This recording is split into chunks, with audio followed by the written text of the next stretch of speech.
Hello and welcome to the Green Business Podcast where we meet exciting climate entrepreneurs. I am your host, Bharti. Imagine a future where we are all very powerful. We have plethora of choices to choose our electricity from. It can be grid, it can be solar power or our battery storage system, or it can even come from our car. So when we have to navigate such a system, we are going to need a support system because energy prices will be volatile. They will vary by the hour, and also our systems will be energy devices will be at the risk of collapsing. And not just us, even large organizations, grids, all these companies are going to be needing such a software. And with me today is Akshay from Wenergie, which has a software that will get us ready for this future. And it may sound like a future to us, but this is already a reality where Akshay is piloting his project. So welcome Akshay, welcome to the Green Business Podcast. Thank you, Bharti. Thanks. Thank you very much for having me as part of the show. Yeah, lovely. And I like the name Wenergie because it is somehow more inclusive than energy, right? It seems like we can do something Yes. about it. Yeah. So Yes, yeah. yes. Tell us how did it all start? So I think with the name, that is the key goal of it. Wenergy is like V plus energy, Right. and the company has always been about driving the energy transaction in a collaborative manner, where everyone takes part in the energy transition, but everyone also gets the benefit of being part of the energy transition. Right. Now the history of energy kind of mirrors the evolution of the energy transition, at least in the decentralized clean energy manner. Wenergy started in 2018 as a solar installation services provider. So we used to go to homes around Bangalore, install solar panels, and that was pretty much what we started off with. It was a low barrier to entry, but that was what the market was at the time, right? At that point of time, the focus was on increasing the share of renewable energy capacity. Right. Pretty much soon into our journey, like about 9 months to a year into our journey, we realized that just adding solar panels or adding renewable energy capacity, it doesn't really solve much of a problem. What we realized was that most of our customers, they were definitely getting massive savings on their electricity bills because their entire consumption was being fed by clean energy. It was being offset rather by clean energy, but at the end of the day, they didn't opt for solar as a financial instrument, but they opted for it as an electricity solution, right? And we realized that solar is incomplete without battery. So we started integrating battery solutions somewhere in 2019, and this was a bit of a challenge. So we had to come up with our own hardware for that, wherein it was a gateway that communicates with the battery and the solar panel system on not just a data level but also on a power level. Now then we realized very soon that we need to look at this problem holistically, right? Because it's not solar or it's not a solar battery integration problem, but we need to integrate renewable energy. It can only be solved by looking at the big picture, and that meant having loads also as part of the picture, right? And today, Wenergy offers a clean energy orchestration platform that involves a complete stack, right from integration of these distributed energy resources, which would be your solar panels on the generation side, battery energy storage and dispatchable loads, especially stuff like electric vehicles and heating, air conditioner equipment that can typically, it need not run all the time, and it can be controlled on at least on when they run, or if not, on what source they run. So that is our platform today, and we integrate all these distributed energy resources to manage the home energy system, and by aggregating multiple home energy systems, we hope to manage the grid at a larger level. Okay, so let me rephrase it. So it's a software come hardware solution that integrates all the energy devices, and there is no grid in it, I'm assuming right now, and it allows people to save electricity by choosing when they charge these devices, and also from which source do they charge it from, right? Exactly. Yes. Okay, and who are your customers? What kind of people are buying it? Are they buying it for because there are regulatory incentives, or they're buying it because they want to be self-sufficient? Okay. So I'll just start off with a user flow, like how somebody can become part of our platform. In the beginning, the first step is to register all the distributed energy resources onto our platform. Right. So we have predominantly software integrations, which is APIs and data models for distributed energy resources of all types and all brands. Now, once they integrate onto our platform, we analyze their usage, their generation and their consumption patterns, and we provide two main services to the users. The first one would be to increase their self-consumption of the energy that they generate, and second is to reduce the peak stress on the load. So this means that our target customer is on one end a residential energy consumer, and on the other end the utility service provider who is responsible for delivering energy services to the previously they were the sole they had the sole responsibility of providing energy services, but then we are helping utilities by managing their energy load at a local level. Our target geography now would mean that a utility really needs these services, right? A utility is incentivizing customers to manage energy at the local level to manage the grid. So therefore, our ideal market is a mature and deregulated utility market, such as the UK, US, Australia, and some countries in Europe, right? But of course, that doesn't mean that we cannot provide the self-consumption part of our platform in other countries. And our ideal user would have all of generation in the form of solar panels on their rooftop, energy storage of some kind, and it is not just restricted to battery energy storage, but we are also working on a few projects where people have hydrogen electrolyzers or flow batteries in their basements.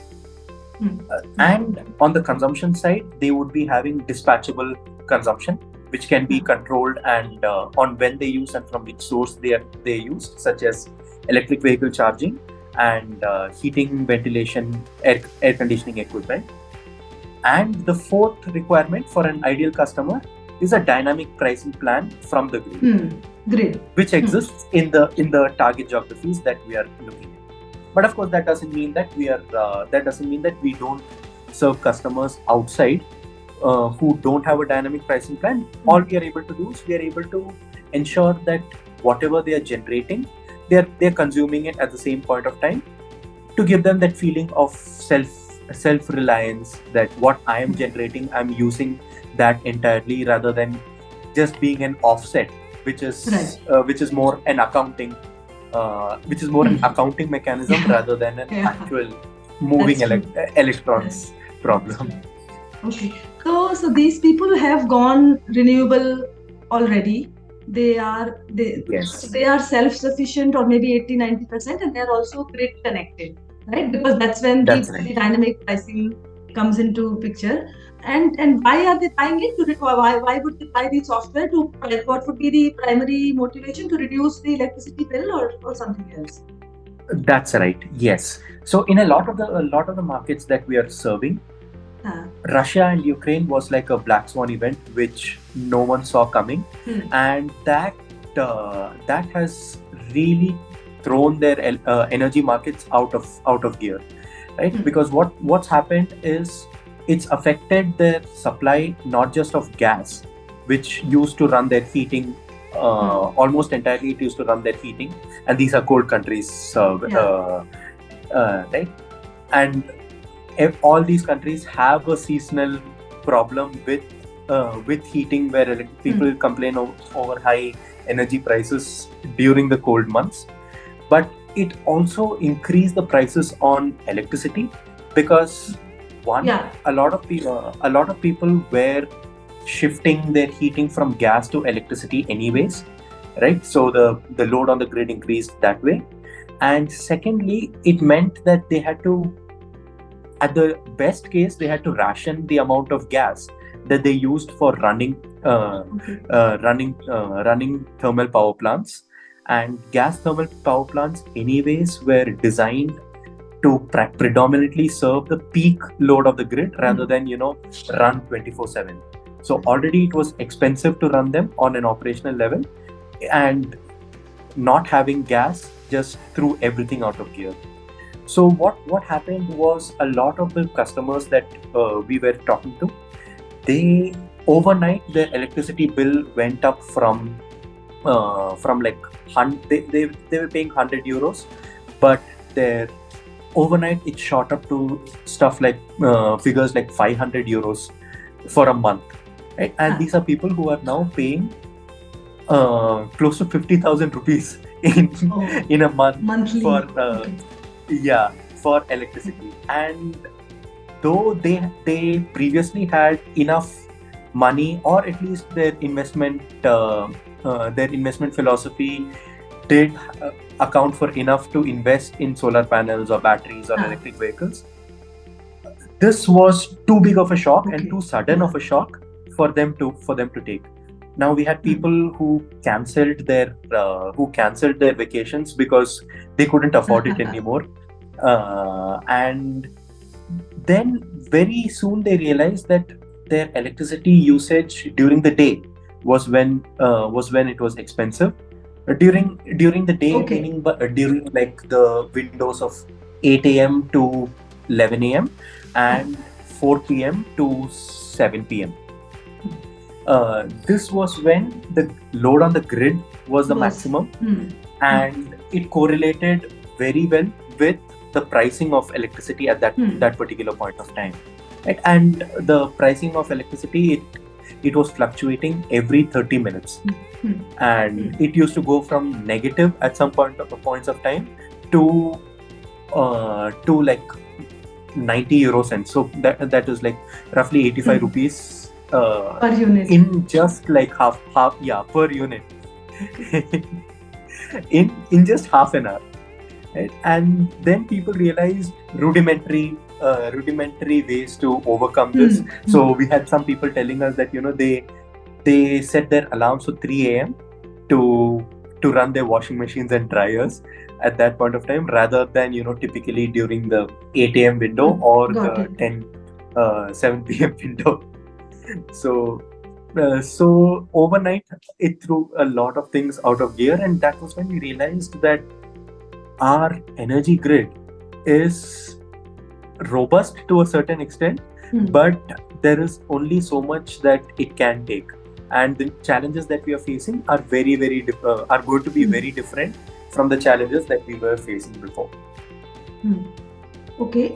And so grid has basically disincentivized by energy consumption, by variable pricing, and more of that happened after the war, and that's the clear use case there. Yes. Okay. And so the war was typically something that accelerated it. I presume that almost all energy markets would be moving towards that, but countries that were predominantly dependent on Russia for a large part of their energy needs, that it just accelerated this transition for them. Okay. And how does your product work? I mean, so I'm assuming it is looking at a lot of data and optimizing it for the power cost and life of the equipment that you have. So does it come pre-filled with data, or do you get more and more data as you install more and more systems? Okay. So we are looking at a stack that involves three major components. Uh, One is the integration layer, where we need to kind of really look at how we are able to interface with a large variety and of types of these distributed energy mm, resources, and also different brands, because a lot of them have okay. their own APIs or communication protocols, if at Right. all that is there. The second layer would be the analytics part. Mm, So we already have enough data to come up with a few suggestions on day zero when a okay. customer comes on board to our platform. But over the first few weeks and months, as the customer starts using our platform, we get much more data, which makes our algorithm much more personalized for Mm, each user. And then what happens is we are also able to over time take in factors such as seasonality. So when colder months, we might need more heating, factors like that. mm, And the third layer would be the control. So what we do is it's not just giving them suggestions on when to use electricity, mm, but once they open up their they open up their energy assets to us, we are able to automatically control okay. that. Mm, Yeah. So we are also able to identify things like grid pricing, and we are able to predict when generation is going to be high or when consumption is going to be high. And then we are able to shift and manage these energy patterns in such a way that it delivers the highest clean energy availability and the lowest price for each of these customers. mm. And this data, whatever you say, comes on the first day. There are some consumer consent or there are some regulations around it, or Yes. Okay. So there there are the data regulations on one side, which are not too difficult to overcome, because we okay. have Uh, uh, a lot of the markets that we are dealing with. They were the first few to adopt GDPR and these kind of mm, regulations. That honestly wasn't too difficult to overcome. mm, The market regulations were a bit more difficult, because we also need to talk to the utility service providers and yeah. ensure that we are able to help them, Mm, and it's a partnership that we enter into right. with them. So that is, I won't say was, it still is the bigger challenge which we are looking at it. And I would say that initially we thought we were building a renewable energy company, but then we realized that we are probably building a data company. But now we have realized that it's a relationship management company. And Okay. Okay. yeah. Yeah. And where are you doing this? This is in Europe, and so Germany or Denmark? Yes. So in the Netherlands and the UK, Hmm. Right. we are directly providing these services to residences and Yeah. aggregating this to provide services for the utilities. So we have a few utility partnerships lined up, Uh, but before that, we need to aggregate enough of the consumer side on our platform to have a significant impact on the grid. In the right. US, it works slightly differently, because it is more deregulated in terms of who can supply electricity to the user, Uh, but uh, also it is highly regulated in terms of who can provide these services. We need to deal with a lot more partnerships, and maybe in a slightly different kind of hmm. partnerships in the Hmm. US compared to the UK and Europe.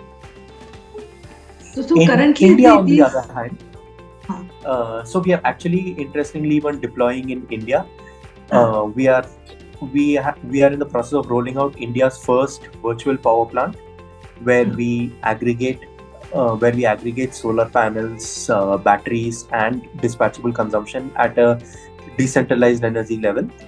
And in India, the grid is the utility service providers are not really ready for that. So there Hmm. is no the market isn't deregulated. We are talking Hmm. about Hmm. deregulation now, Right. but I would say that we are still very early for a utility service provider Right.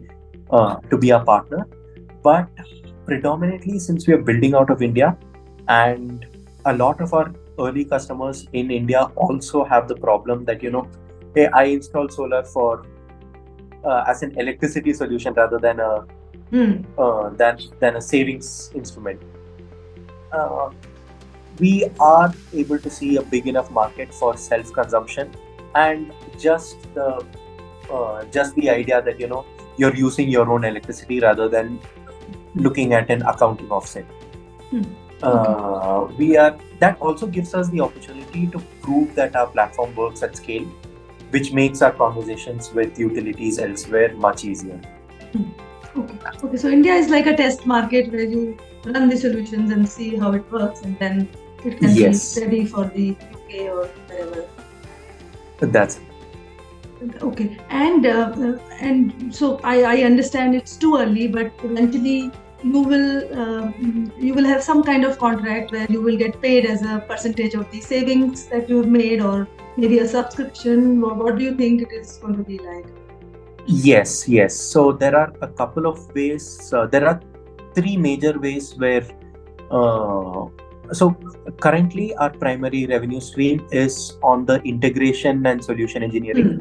Hmm. because it takes a bit of effort to get Yeah. every distributed energy resource on board onto our platform, Right. Right. and early customers. That is the main thing that they pay for right now. Yeah. But we also charge a success fee. So Yeah. if we are able to save like 700 or 800 euros a year for a customer, we will charge like a 10% on that. So that is another revenue stream for us. Hmm. And the third would be a subscription model. A subscription model would be something which is more um, more in the earlier markets where Hmm. where energy prices aren't as flexible or as dynamic as Right. they are. But we will still be providing analytics, and we will still be providing suggestions to the user to Hmm. what is the best utility plan for you, and Right. what are the best times to use your to charge your EV, Hmm. right?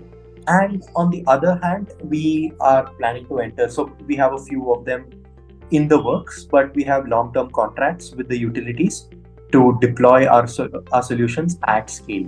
So for the utilities, we charge them a fee to come up with customized algorithms for their particular plans and what is very specific to their network conditions. We come up with plans for them to manage their grid in a decentralized way. As of now, you are in Denmark, where a few pilots are ongoing, and maybe in India, where one. Netherlands, Sorry, you are in Netherlands, Netherlands, yeah, UK. UK, So and US Netherlands, is UK. future, yeah, US is so we have pilots running, but right, but longer term contracts are a bit probably yeah. like 6 months to a year in the future. So you are only a 2-year-old company, so that's a lot, right? Already, I'm wondering how you went to Netherlands and started marketing your solutions there. How did that happen? Okay, so one, it really helps when your co-founder has history of Ah, selling solutions in the energy space to not just utilities, but also to industrial or early adopter kind of right. customers in these geographies. So that Okay. helped a lot. Plus, because a lot of our early customers came from personal network, Hmm. since he So was in the Netherlands, they they took a leap of faith on our platform, and then we were able to help them sufficiently so that they told all their friends. It spread by word of mouth. okay. Yeah. So you operate out of here, and one you are here, and co-founders in Netherlands executing all these pilots, right? So we we shuttle between both these places. Okay. We are actually looking at opening up a full-time office in Netherlands in early 2024, right? Right. But the goal is to always have the development based out of India. Yeah. I Yeah. think the talent over here is the talent Yeah. over here, and the way Indian developers are able to think, not just software but also on hardware and power electronics, Right. is actually quite. We might not have the ecosystem for manufacturing power electronics, Hmm. but we have some really good engineers who can. We have access to a really good market in India.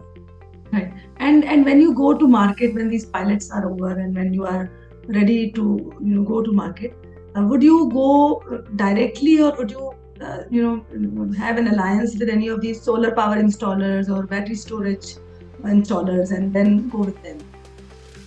Yes. So at the end of the day, I mean, the way I look at it, we are creating a new category, right? Right. And when we are creating a new category, we also need to look at building the ecosystem around us, Hmm. because there's only so much that one startup Right. can drive on its own. We are definitely looking at partnerships. In fact, partnerships are how we have rolled out a lot Hmm. in India, and our second wave of after the word of mouth, partnerships were how we rolled out our platform at scale in Netherlands and UK. So definitely yes, and it's a these partnerships are not one way that hey, you're just our marketing affiliate, Hmm. Hmm. sell our product and we'll give you a cut from that.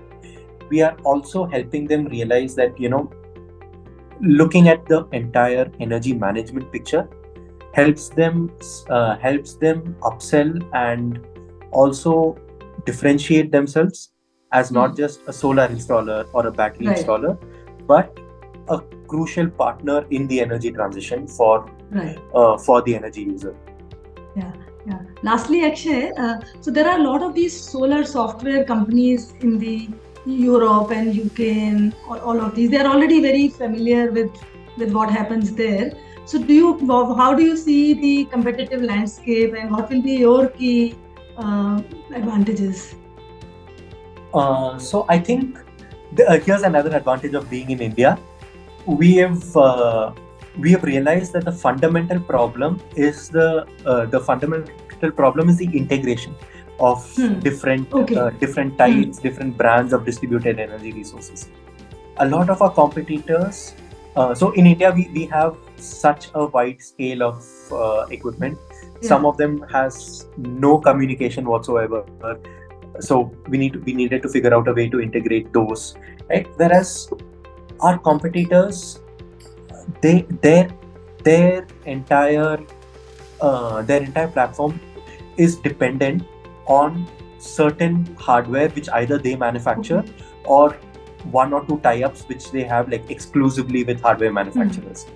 So they need to have either a battery storage system or a gateway device which they are able to have control upon for them to further roll out these similar Right. software solutions, right? And that restricts them to a very small size of the market, and that also restricts them to new customers, like people who will install solar or who will install batteries in the near future, rather than the existing market of like 25 million Right. people already there. So that Hmm. is one key differentiator.